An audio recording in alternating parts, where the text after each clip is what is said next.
Hello guys, welcome to TKS vlogs. இந்த வீடியோவில் என்ன பார்க்க போகிறோம்னா, ஒரு ஃபஸ்ட் மிட்டம் எக்ஸாமினேஷன் 2024-25 பேட்சோட ஒரு ஒரிஜினல் கொஸ்டின் பேப்பர் பயாலஜி தான் இந்த வீடியோவில் பார்த்துட்டு இருக்கீங்க. இன்னும் நடந்து முடியாத டிஸ்ட்ரிக்கு இது வர்றதுக்கான வாய்ப்பு இருக்குது. நல்லா படிக்கிற பசங்க இதெல்லாம் மிஸ் பண்ணி தான் பார்த்துங்க.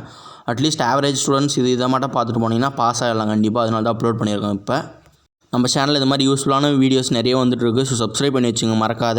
ஒரு சப்போர்ட் பண்ணி சப்ஸ்கிரைப் பண்ணுங்கள். சப்போர்ட்டே கிடைக்க மாட்டேங்குது. டெய்லியும் ஒர்க் பண்ணி வீடியோ போடுறோம். அண்ட் உங்கள் ஃப்ரெண்ட்ஸுக்கும் ஷேர் பண்ணுங்கள், அவங்களும் தெரிஞ்ச மார்க் எடுக்கட்டும். அண்ட் லைக் பண்ணி விடுங்க, அப்போ தான் ரீச் ஆகும். இன்னும் நிறைய ஸ்டூடெண்ட்ஸ்க்கு 35 மார்க்ஸ் தான் எக்ஸாம் கேட்டிருக்காங்க. 1.5 மணி நேரம் எக்ஸாமு. பார்த்தீங்கன்னா 1 மார்க் வந்து ஃபஸ்ட்டு பயோபாட்னி எடுத்திங்கன்னா பயாலஜியில் 3 கொஸ்டின் கேட்டிருக்காங்க. அடுத்து பார்த்தீங்கன்னா 2 மார்க்னு பார்த்தீங்கன்னா மொத்தம் 2 ஆள் சொல்லியிருக்காங்க, 3 கொடுத்துட்டு. அடுத்து 3 மார்க்னு பார்த்தீங்கன்னா 2 ஆள் சொல்லியிருக்காங்க, 3 கொடுத்துட்டு.